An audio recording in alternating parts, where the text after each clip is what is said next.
We will start with the broadcast section with no embargo, followed by an embargoed section for 10:30 p.m. tonight.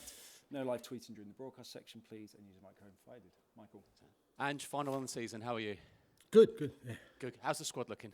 The only one that stood out is Gio. Also, he got a bit of a knock when he came on. Didn't train today. We've got training tomorrow, obviously. Everyone else still a little bit sort of recovering from the game, but nothing that I think will keep anyone out. So kind of a similar squad to last game. Okay, probably want a time to move on now, but just final reflection on Tuesday night. Have those inside issues been addressed for you? No, not in 2 days, mate. No, I think, as I said at the time, we've got some work to do, and that's clear and evident, and that's what we need to focus on. Has this week made you even more determined to turn this football club into winners? No, mate, I've been determined from day one. Nothing's changed. I haven't been deterred, if that's what people are worried about. Certainly not. It's. I think when you accept the role, you accept the challenge of that role, and nothing that's happened in the last 2 weeks has changed my view on, how we go about that. So, but I also believe that you have to know where you're at. There's no point sort of kidding yourself that you're somewhere you're not, because then you can't improve. It's been quite a season. So many ups, some downs as well, which you've mentioned.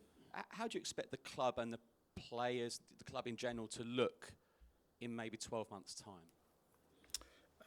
Look, it's hard to say because, as I said the other night, I think we've made progress, but there's obviously still a long way to go in sort of believing that progress is entrenched in the team we're going to be next year. But the flip side of that is that, I've said recently that there's a part of me that thinks it's pretty exciting as well, because for a lot of these guys, they've set a pretty decent level of performance in their first or second year with us, and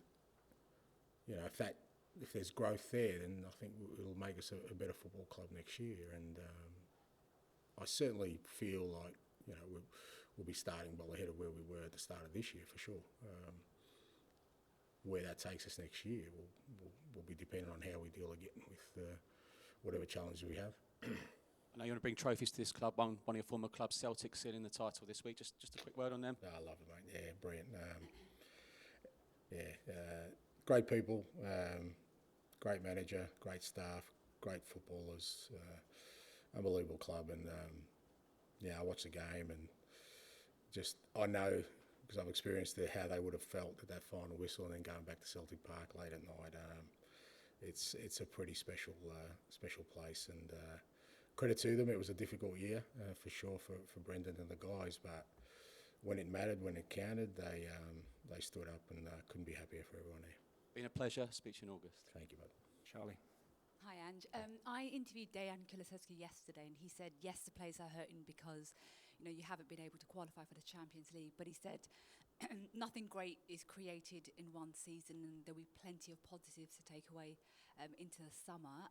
How does it make you feel when you're hearing that kind of review from one of your players?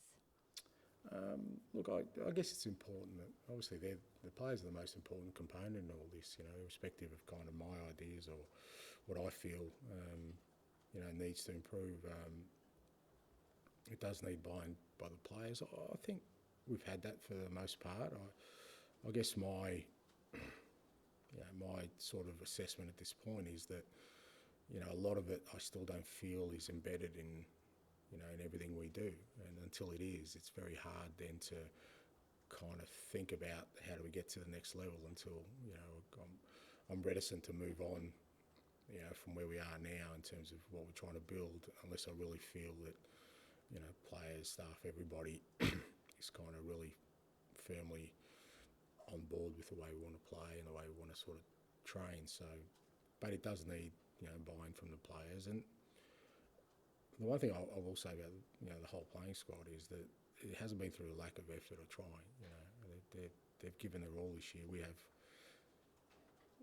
tangible physical data that shows us that. There isn't a game where they haven't spent it all out there. It's just that sometimes, we haven't got reward for it.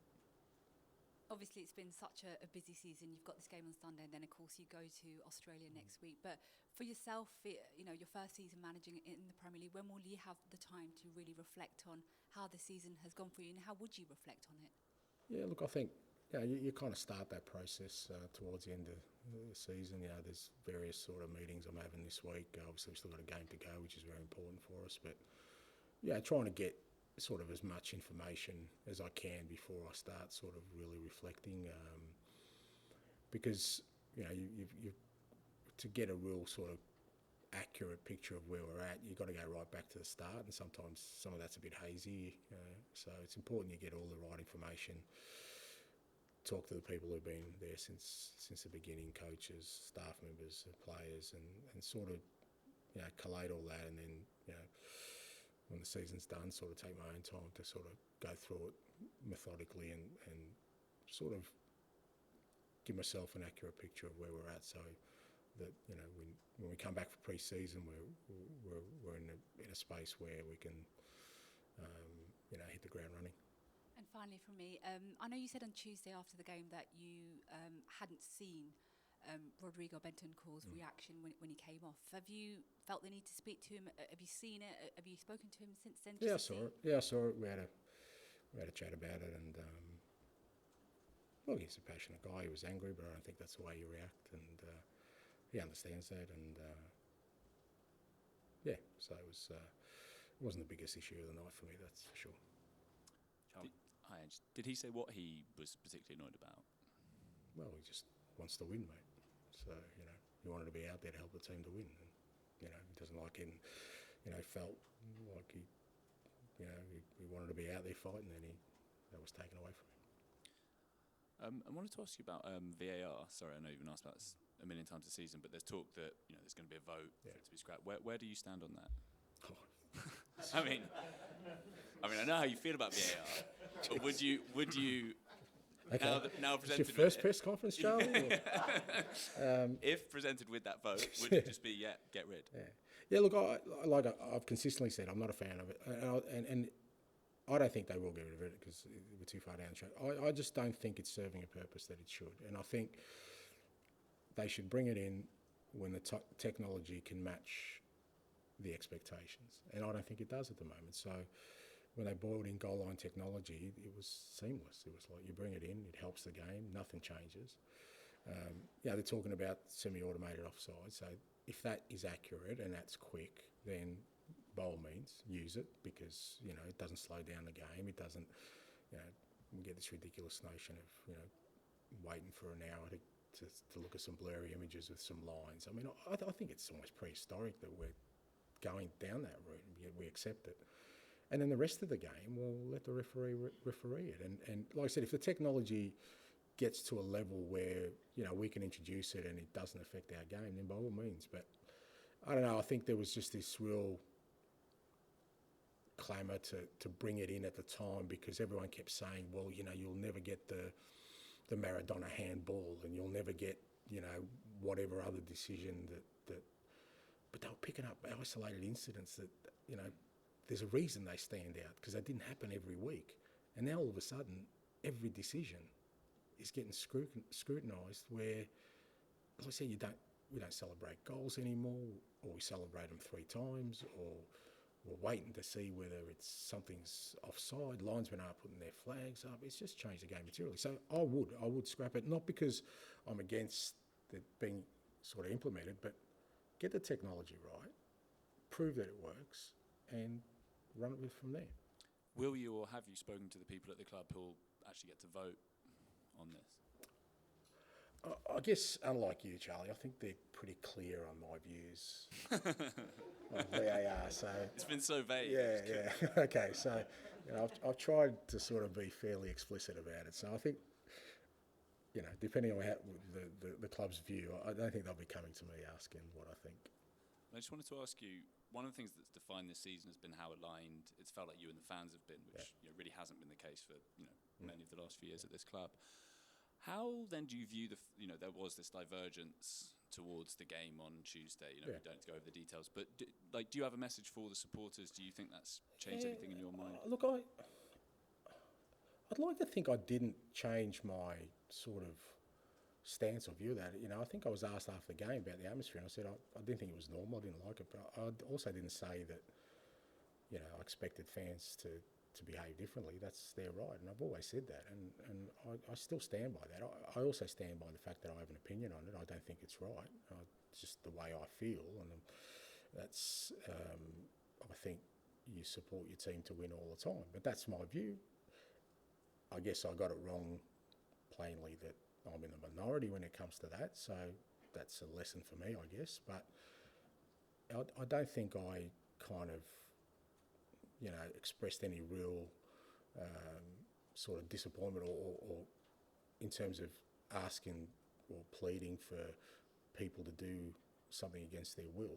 I accept that, and so you've got to, like I said, for me, hopefully we're never in that situation again. But if we are, I certainly would approach it differently than I did this time, because, like I said, I didn't take it seriously. I really genuinely believe that. When we got to the stadium, it would just be a normal game, and it wasn't. So people feel strongly about it. Well, I've just got to accept that. And just kind of on a similar-ish note, we normally see you so calm and collected, nothing phases you really on the touchline. But there was one moment it's doing the rounds of a fan behind the dugout, maybe doing something that you reacted to. I just wondered what happened in that moment. Two separate issues. Firstly, the fan. Well, the fan just. I think if you sit behind the bench, especially in a home game, you've got to be respectful of the fact you're within earshot of the most important people. So he wasn't happy. We just conceded a goal. So I just turned around to sort of find out what his problem was. And then he used language that he shouldn't, and he was abusive. And if I hear that, I don't care who it is, I'll deal with it. So, but he's more than welcome to come back next time and take his seat up and express his opinions.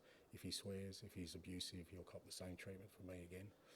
But at the same time, you also feel, well, mate, I cop it on opposition grounds every week. Give me a break at my home ground, So, but and I'll try and explain it this way. That's probably the worst experience I've had as a football manager in a game. Because once I realised that I got it wrong in terms of what the atmosphere was going to be like and what people felt, I got a real anxiety within me of what happens if Man City, who are the best team in the world and who were disposing of teams quite easily in the lead up, for Brighton, for wherever they played, that scored 15, 16 goals the last 4 games. What if we play as well as we can, but they beat us 5-0? I got in cold sweats thinking about people questioning my integrity and the people I work with. Even watching the game back, there was a comment somebody mentioned to me in the commentary saying, Tottenham are having a real go here. Now, you're laughing about it, but that's 26 years of my life. If nothing else, people should know about me. I love this game, and I'm very principled. And I would hate to think, because Manchester City could have done it to us, we're on the end of a heavy defeat, and then people would be questioning whether I prepared the team. And before people say, that's not going to happen, we know on social media it would have happened, 100%. And I'd be up here trying to defend myself. And once you start defending yourself, you know what happens. Yeah, you're defending something. So that's why I was animated on the night. I didn't enjoy the night. And because the atmosphere was, I felt like I just needed the boys to, and credit to them, I thought, aside from everything else, our football was outstanding on the night. And that was important, not just for me, for the players, for our football club, because again, it would have cast aspersions on us as a football club when people were measuring us and saying, well, I don't think anyone will say that we didn't make Man City earn that win the other night. And it could have gone a very different way without anything changing from us, just by Man City being Man City. One of those players, Rodrigo Bentanour, obviously, aside from the moment with him in the dugout, did you feel, maybe especially before the yellow card, that was more like the Bentanour maybe we're going to get next season? Yeah, look, he was. Look, I thought the whole team was fantastic, but he was, and I think he felt that, and that's why he got frustrated. But look, part of the issue for us has been this year, you know, it's kind of what I spoke about after the game in more specific terms, is we've had a real lack of discipline this year around our football.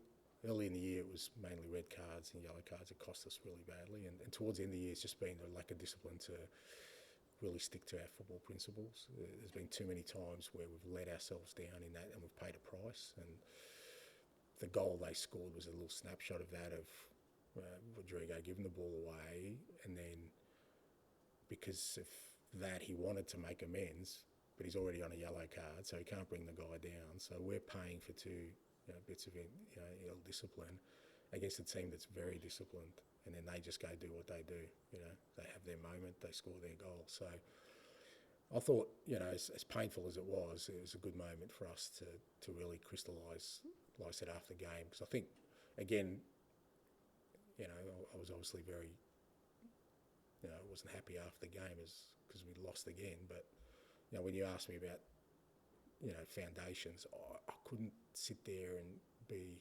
disingenuous and say that our foundation's strong. We've lost 5 out of 6 games, big games. That's the reality. So, and part of that's just been the discipline of us. So going back to the question earlier about it being embedded, that's where I think we've still got a long way to go. On that topic, you mentioned earlier not just the players maybe haven't all bought in entirely yet, but also staff. Is that an area where there maybe could also be some changes as well as playing the squad for next season? Yeah, well, it's funny because I said changes, you know, a few weeks back. People just assume that means people leaving. You know, it doesn't. It just means changes. Just means the way we work, bringing more people in, different people in. I've got a much better picture of sort of the environment now and what we need, and so the club's been really supportive to say, well, you know, whatever you need, extra resources, different kinds of people to bring in. Doesn't mean people are necessarily leaving. It's just, you know, the club's really been real supportive about that. And the whole buying thing is not that people don't want to. It just takes time because, you know, this is a major shift from what it was, you know, not necessarily for the better, because that time will prove that, but no one can say that we don't play differently, we don't train differently, we haven't, you know, brought in different kinds of players than what has been fairly consistent over the last few years. So when you have that change, it naturally takes time for people to buy into things. It's not just about coaching, though. I mean, it's you know, there's so many components. There's the coaches, there's the sports science, there's the medical, there's analysis, there's scouting, there's so many aspects to it. And when you get to the position where you think you've got a chance of having success, that whole area has to be. So it's not just coaching, it's well beyond that. Okay, we'll finish this section with George, please. Sorry, mate?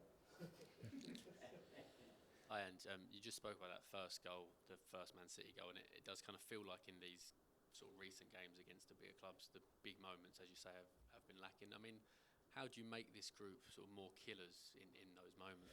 Yeah, it's not killers. Like I said, it's just discipline of, you know, sort of believing in something and sticking to that task relentlessly. You know, that's what City do. And to be fair, we made them really uncomfortable tonight. A lot of the stuff they usually do, they couldn't do. You know, but we just didn't stick at it. You know, we kind of had a lapse, and when you have a lapse against the very best, they'll punish you, and that's what happened to us. And that's happened to us. Like I said, when I look at the last sort of, you know, these 5 sort of losses, they've all had those elements of us playing some really unbelievable football, but some enormous lapses in concentration, focus, discipline. So that tells me that, you know, going back to my original point, the foundations aren't really strong yet, and that's what I've got to concentrate on. You know, before we start moving to beyond that, is to get that embedded in this group and us as a club. So that's the challenge. And you tweaked the system, didn't you, on Tuesday? I'm guessing you couldn't have had hardly any time at all to work with that. I mean, how pleased were you with that? And is that something that kind of you've been thinking about for a while, or is that kind of more reactionary to City? No, it's, you know, I've always said that, you know, in my career anyway, you know, necessity is the mother of invention, mate. So I'm always kind of on that. I mean, it's probably one of the biggest sort of misconceptions about me, that I'm, you know, I've got just one plan. I've used every system in the world in my career, mate, and often during games, often during seasons, often, so I've played with just about every formation you can. And I just thought, we're obviously a bit short up front, and I just thought with the way City set up and the way we wanted to play tonight, just having the extra midfield, and particularly Pape, because he's got so much energy and running capacity, but he's also a quality footballer that, we could sort of, like I said, the idea was to make them uncomfortable on the night, give them something that they weren't expecting. And it's a lot easier than people think to tweak those things. You don't have to work, as long as your principles stay the same. And that's where I am, kind of, like the principles about having the ball, about pressing, those kind of things don't change. It's just, the way we do it in terms of positioning. And just kind of a final one, the sort of Spurs fan base has come a little bit under attack in recent days. Some people have kind of suggested the trophy drought is kind of to do with that kind of mindset on Tuesday night and a small time mindset. Is that fair? I don't know what that means. I mean, supporters are there to sort of, back their club, and they do their bit, and they've certainly done their bit for us this year. The amount of games we've won late at the stadium this year has been extraordinary, and that's the crowds. Anyone who's been there will tell you that the supporters have played a big part in that. Now, like I said, the last game I don't understand, and I hold my hand up. I got it wrong. I sat here the day before and I kind of mocked the whole thing because I really didn't believe that was the case. But if that's how people feel, then again, I can't, because I'm not a Spurs supporter. They are. This is their football club. They're the custodians, not me. All I can say is, like I say, offer my opinion on what you need to be successful. And for me, you can't be successful if your motivations change depending on the contest. You've got to win all the time. If you're playing your brother, you're going to fight to the death, mate. He's still your brother. But you're going to fight to the death to win. That's just been me my whole career. So I can't, the same way probably Spurs supporters, or because it wasn't just Spurs supporters, everyone I heard was saying the same thing. They understand how they feel. So the same way they understand how they feel, well, I don't understand because I'm totally different. I just can't think of anything worse than not going all in on victory every time you're out there. But that's me. Okay, we'll end the broadcast section now and move on to the embargoed for 10:30 p.m. tonight. Dan, can I start? Sure. Ange,